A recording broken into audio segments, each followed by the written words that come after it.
大家请注意，两份契约非常相似，但安克堂存档的这份契约，上面却没有万灵丹之配方这6个字。由于相关人士要么不知去向，要么已经去世，相比之下，安克堂存档的这一份凭证，可信度更高。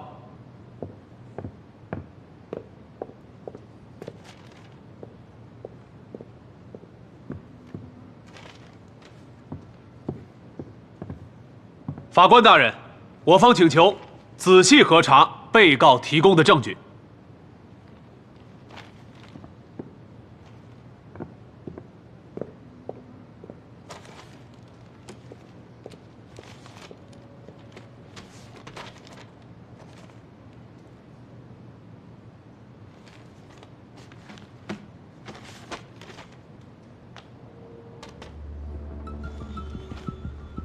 法官大人，被告方提供的这份契约才是伪造的。没有证据就不要乱说。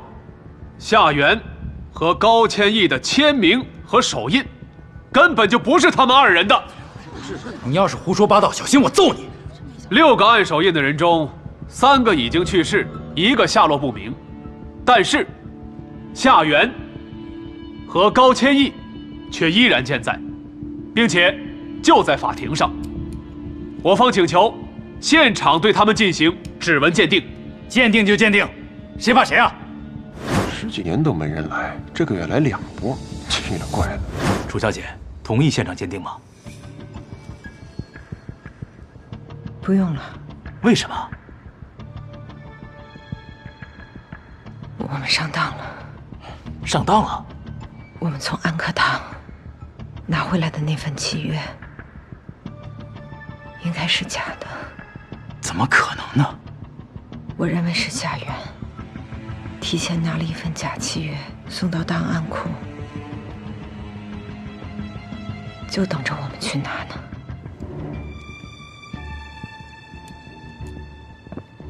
法官大人，我方不同意现场鉴定。你们是不是心虚了？因为现场出现了一些意外情况，我方请求暂时休庭。那怎么行？除非你们承认自己伪造证据。安静，请证人高千亿。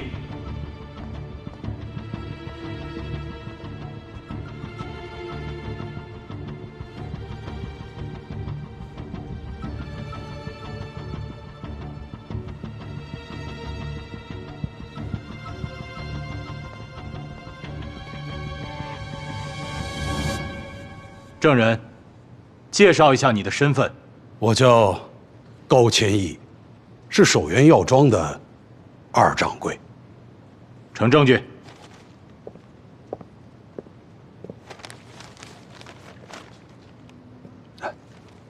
取指模。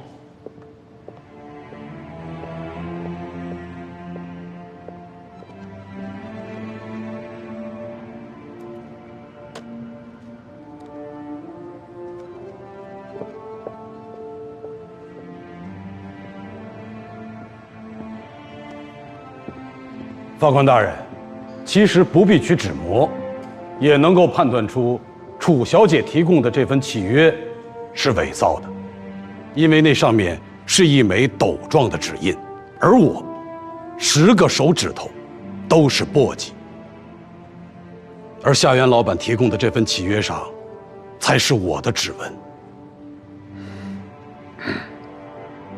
但是夏元老板提供的契约也是假的，因为上面的指印是我20天前刚刚盖上去的，而且我至今依然清晰地记得，当年的契约上并没有提到万灵丹。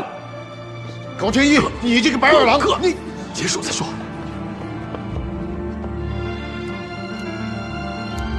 哈哈哈哈哈哈！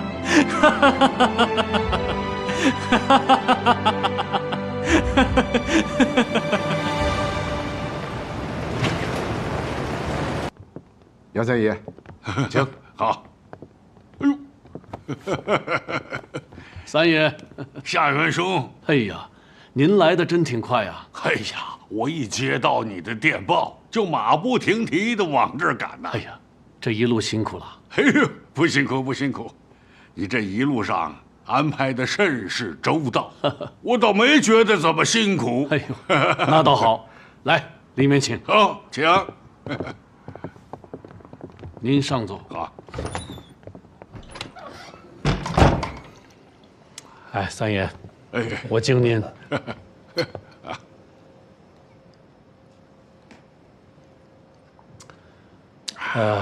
如果我没记错的话，三爷，咱们上次见面应该是3年前，在齐州。夏元兄，你是我兄弟，咱们就不用客套了。先说正事，等办完了正事，咱们再续兄弟情也不迟啊。三爷真是一如从前，还是那么耿直豪爽。你这么急着找我来，一定是出了什么大事了。不瞒三爷说，这次有劳您亲自来上海，是想让您帮我认一个人。谁？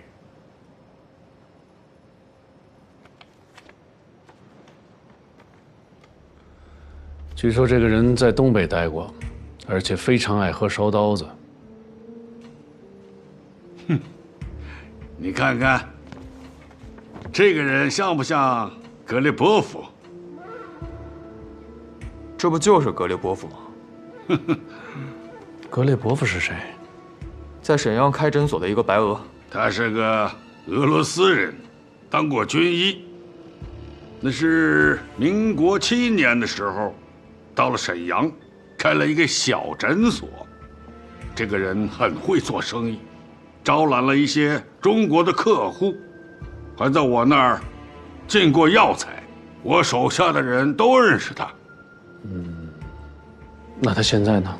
现在，哎呀，现在就不知道了，因为好几年都不联系了。我倒是听说，他女儿跟一个中国人跑了，他为了找他女儿，就把诊所关掉，然后来上海了。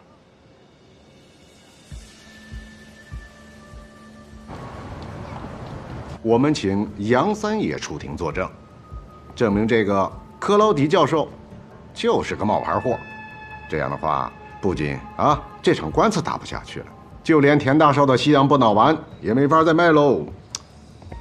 可是杨三爷是夏老板的合作伙伴，夏老板又是文氏大药房的股东，所以他的证词，主审官不会采信的。如果找人去美国取证呢？来不及了，下礼拜就开庭了。让田氏药号的人出庭作证，主审官总会相信吧？田氏药号的人为什么会来替我们作证？你刚才不是说了吗？田大少把格劳迪的助理给开了，或许我们可以利用一下那个人。哎，这倒是条路啊。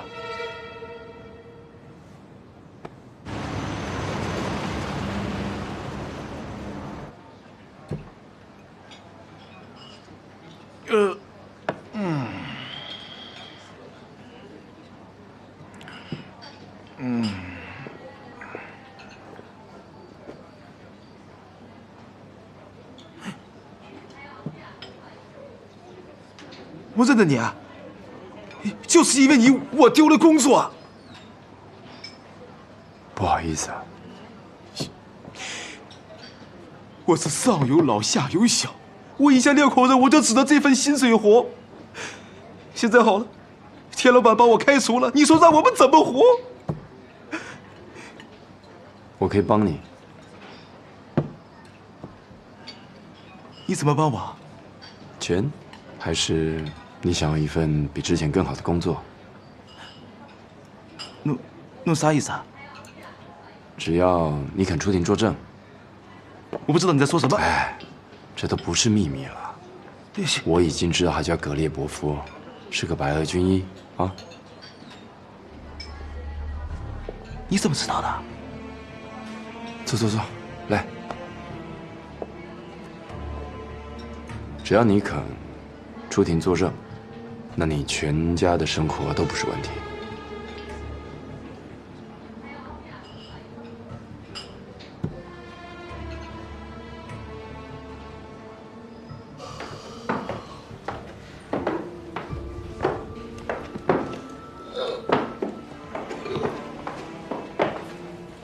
老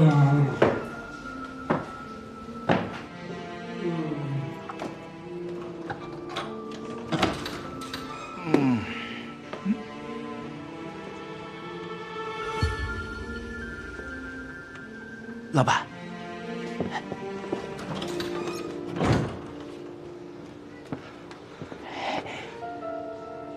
他们上钩了。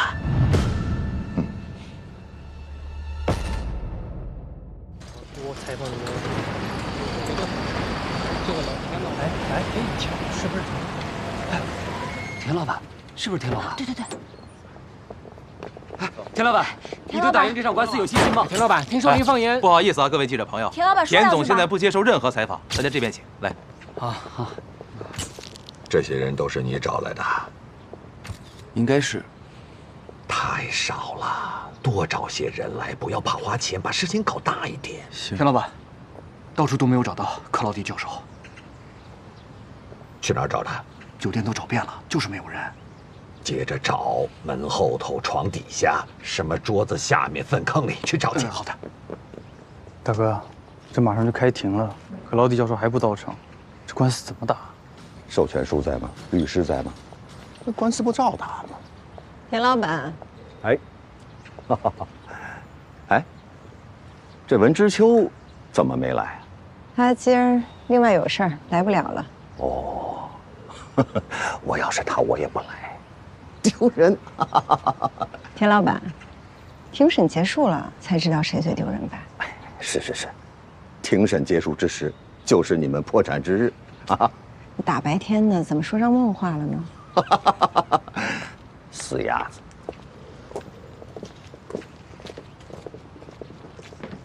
邵华姐，我的记者朋友们都到了，您是想现在采访，还是等庭审结束之后？等庭审结束吧。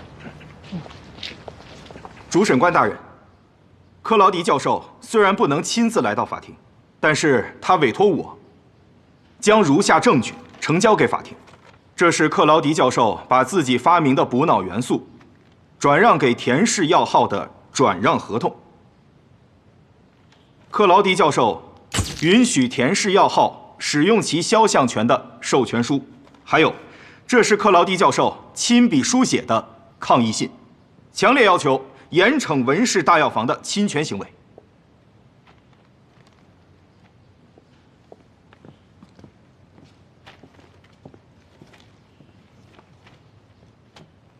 被告方对原告方提供的这些资料，你们有什么要说的吗？有。法官大人，我方对于原告方提出的这些书面证据，原则上没有质疑，但是我们对于原告方提出所有证据背后的前提，有重大的质疑。你说吧。主审官大人，克劳迪教授真的是克劳迪教授吗？你这是什么问题？法官大人，主审官大人，我换一个问题，这个克劳迪教授真的叫克劳迪吗？他真的是个美国教授吗？他真的发明了什么所谓的补脑元素吗？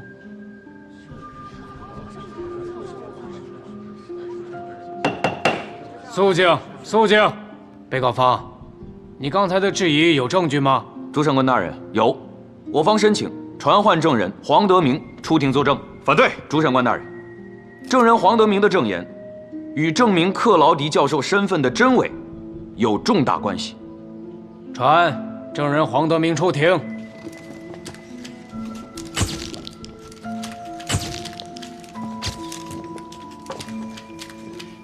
黄先生，黄先生，请您向法庭介绍一下自己。主审官大人，我叫黄德明，最近1年我是克劳迪教授的助理。主审官大人，黄先生已经作为克劳迪教授的助理达1年之久，想必您对于这位克劳迪教授已经非常了解了。可以这么说吧，这个世界上除了克劳迪教授本人之外，可能我是最了解他的了。那么接下来就请您如实的向法庭介绍一下，这位克劳迪教授他的真实姓名和真实身份。主审官大人，克劳迪教授的真实姓名叫做克劳迪斯·彼特，他是美国费城药学院的教授，也是美国制药协会的名誉会长。不是，黄先生，我是说，请您如实的向法庭介绍一下克劳迪教授的真实姓名和真实身份。主审官大人，我曾经在美国费城药学院学习过，这是我的毕业证书，这是我的毕业照。我在这里郑重声明，克劳迪教授是地地道道的美国人，而且他是一位极具威望且非常受人尊敬的科学家。他本人拥有多项的发明，其中最重要的发明就是补脑元素。黄德明，我提醒你，现在是在法庭，欺骗法庭是重罪。我晓得，李律师，欺骗法庭肯定是重罪，所以，我今天站在这里，绝不能撒谎。主审官大人，我所说的句句都是真话。什么情况？被告的证人为什么替原告说话？肃静！原告律师，你们还有没有什么想问的？主审官大人，被告证人已经说得很明白了，我们没有什么要问的了。那今天就先这样吧，休庭。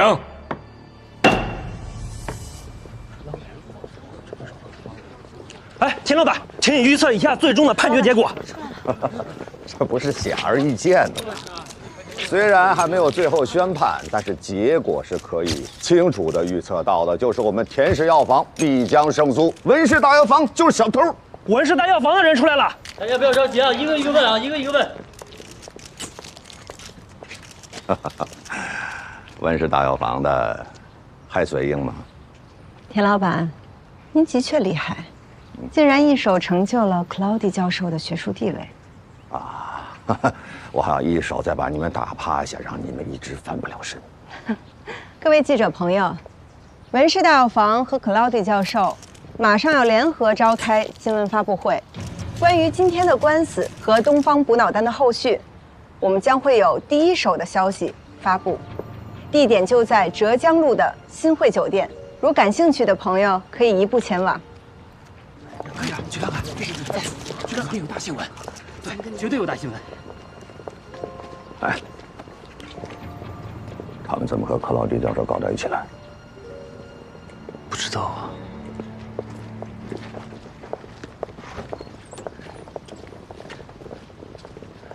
梅西，老二，你也来旁听啊？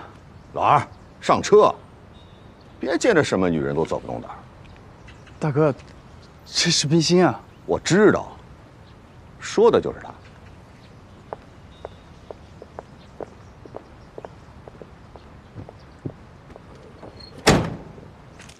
Pharmacy Wenshi Da Yao Fan and me definitely get reached understanding. 克劳迪教授已经与我们文氏大药房达成了一个互相谅解。I decide not to appeal again. 并且也决定不再上诉了。As you all know, I'm the professor of Philadelphia College of Pharmacy, honorary president of Pharmaceutical Research and Manufacturers of America. 就如大家都知道的，教授呢本身也是美国费城药学院的教授及制药协会的名誉会长。But actually, the efficacy of a new medicine is more important than the identity of its inventor. 教授也认为，这药的发明者是谁并不重要，重要的是这款药的功效。That's why I want everybody pay attention to new drug, Dongfang Bunao-Dan. 教授也希望在此呢，大家能够把焦点再一次的聚焦在我们东方补脑丹这上面。I've tried it myself. The efficacy of this drug is significant. 教授本人亲自的验证，这款药的疗效卓越，是款好药。Thank you. Thank you very much. 你就为了那么个白贱人，你至于的吗？你把我们田家的脸都丢尽了。哟，怎么变成这样了？你来的正好，你给我骂他，给我骂醒他。啊？不是童心，你们俩不是很浪漫吗？怎么说分手就分手了？我哪知道啊？人家从头到尾就在玩他，玩我们田家啊！敢跟田氏要好作对，他什么后台啊？管他什么后台呢？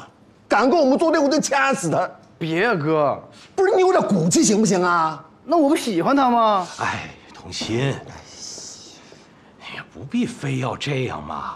白小姐是很漂亮，可是天下美女不止她一个，也有跟她长得一模一样的，是吧？你何必抱着白冰心不放呢？是吧？我不，我就要他，就要。你看，不是你怎么不去死呢你？我本来就是要去死啊！不是你给我救回来的吗？好，你们俩别再吵了，好不好啊？哎呀，哎，老周啊，你刚才说什么？说有个人跟那个白贱人长得一模一样啊？啊，对，我之前在北京认识一妓女，哎，那身段啊，眉眼啊，跟白冰心不差分毫。妓女？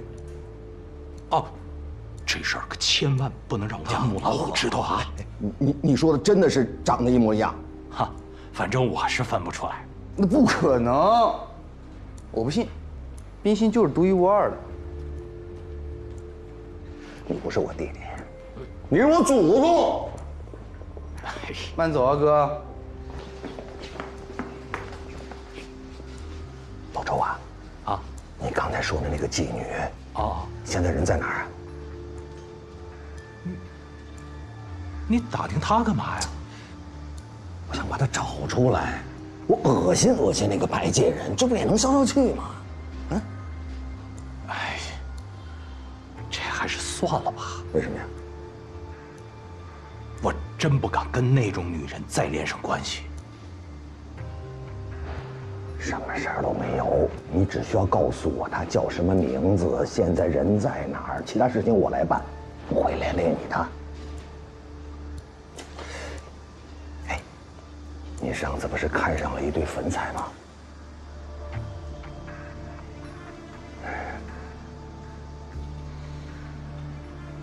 陆宁乡林芳楼。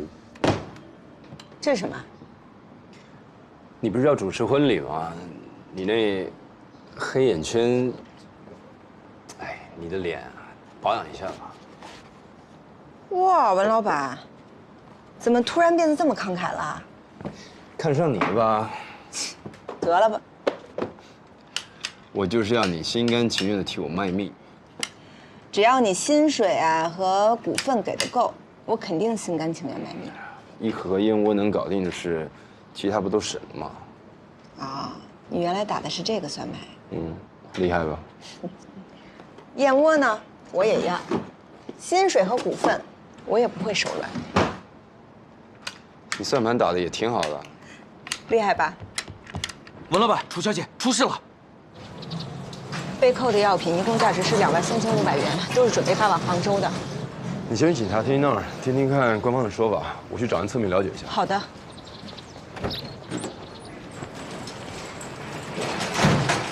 为什么被扣？你们自己不清楚吗？我们确实是不知道。有人举报你们，说你们文氏大药房明里买卖药材，其实是在私运鸦片。这绝不可能啊！可能不可能的，查查不就晓得了？那这要查多久呢？这可说不准，快了半年，慢了3年5载吧。那就是说，我们这批货起码要扣半年。要是查出来没事儿，我们立刻返还；要是有事儿，小姐，你就等着去吃牢饭吧。那是谁举报的呢？这我可不能讲。那有人举报，那总不是空穴来风吧？总得有点证据吧？有人举报就是证据。那按照您的说法，只要是有人举报，不管有没有证据，是不是空口无凭，都可以把货扣下来再说。就是这个意思。好吧。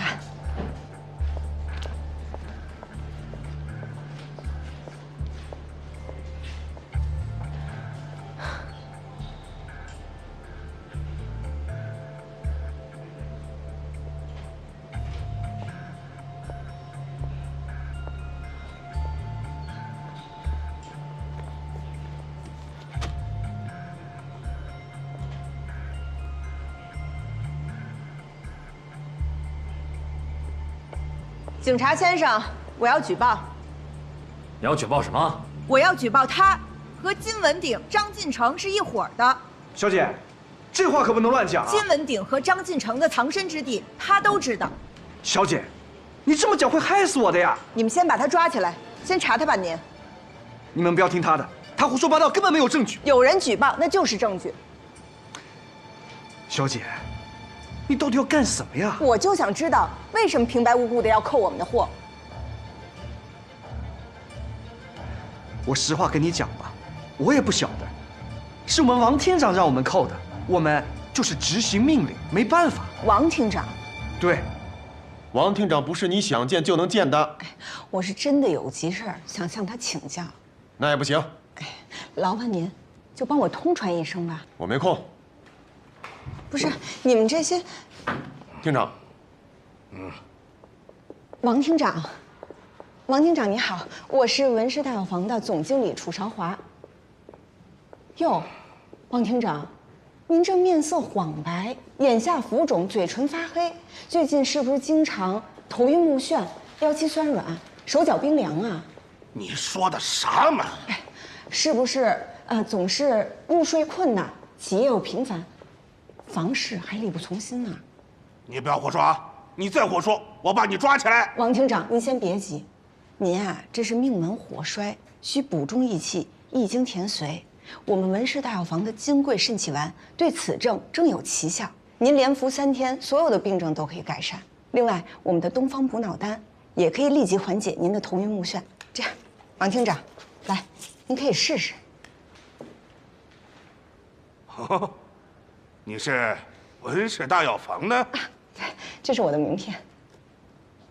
王厅长，我们这儿有一批成药啊，叫东方补脑丹，哎，就是这个，被您手下人给扣下了，非说是什么私运鸦片，这真的是实在冤枉，所以我就立刻斗胆前来，希望王厅长给我们一个申诉的机会。冤枉不冤枉啊？等我们调查之后，定有定论啊！你就回去等通知吧。啊，那这需要多长时间才有结论呢？哦，也就是4、5天吧。哟，那太好了，王厅长，谢谢您关照啊，我就先不打扰了。啊，谢谢。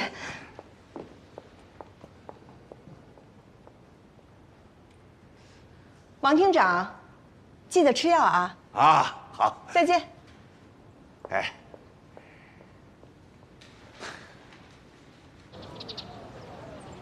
然后明天再给他带一些金匮肾气丸和东方补脑丹，顺便再联络一下感情，希望能够有转机吧。没用的，我这边打听到消息，那个幕后的黑手是田大少。田大少？田家呢跟淞沪警察厅一直是有关系的，所以王国栋上台后，他在他身上也没少花钱，这也是抠了我们的货，肯定是要报复。哎，夏老板那儿怎么说？他替我们联络几个同行，可是呢，找的关系都是卢永祥这边的关系，是王国栋是齐谢园的人，根本不买卢永祥的账。这倒挺有意思哈。我还找了一个王国栋熟识的朋友帮忙，希望能约他出来吃饭。但这个人啊，太傲慢了，很难约的。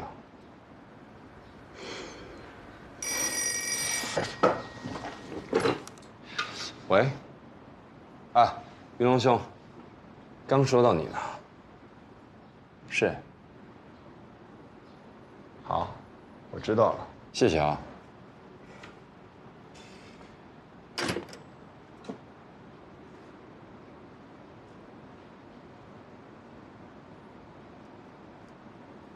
王国栋答应出来吃饭，真的？但他指明要你作陪。我？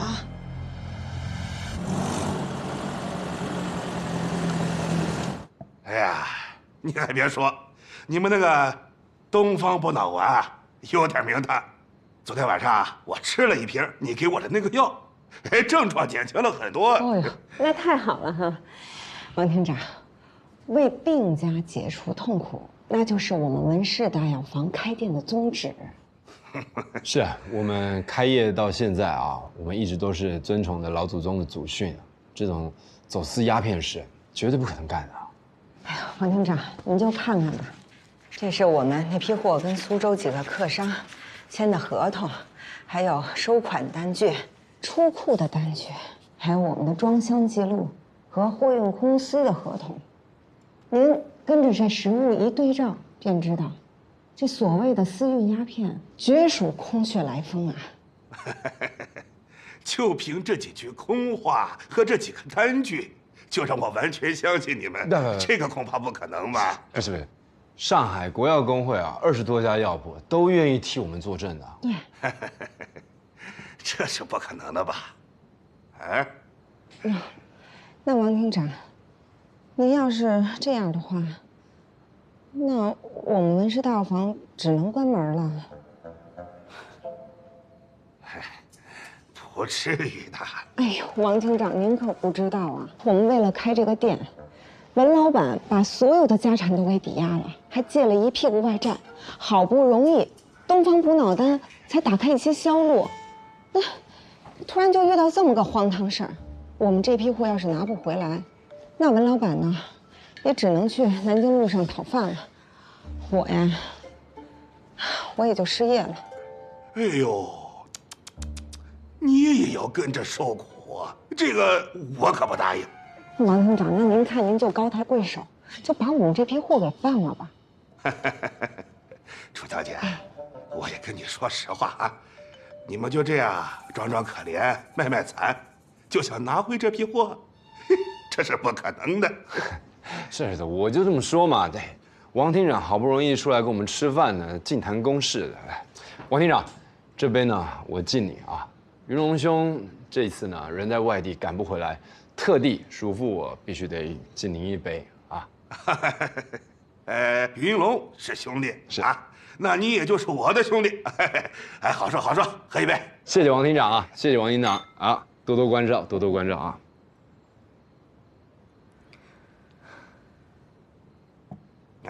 云龙跟我啊是北方警务学堂的同学，他说话了，我不能驳他的面子。可是话说回来了，我仔细的一想，光凭我俩这个同学的关系，这个面子好像不够。那要是再加上这个呢？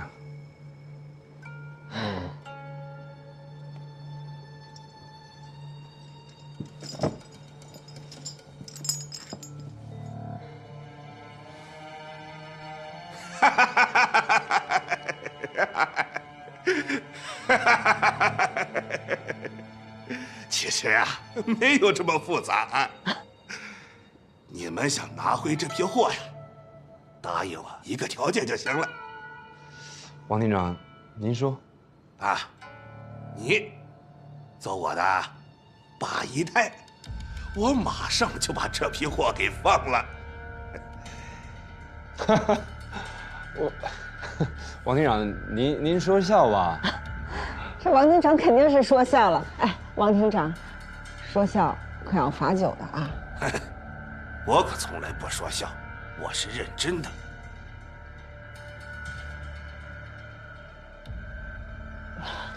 那您这是要是认真的话，我也认真的回复您，不可能。在我王国栋的字典里，就没有“不可能”这3个字。行啊！哎，王厅长，你看我这属下，你看他脾气就这样不好。哎，行了啊，放下。脾气爆了好啊，有味儿。要变态！来，臭流氓！我现在知道不死。朱少华，等一下，王厅长啊，你要喜欢这种的，回头我给你找2个，都比这好的。不，我就要他。不行啊，这个结过婚，生过孩子了，这个不好啊。哎呀，文老弟呀，不瞒你说，我家里头那7个姨太太呀，干啥的都有，女学生、女明星，还就是没有个女经理。你起来，朱少，起来。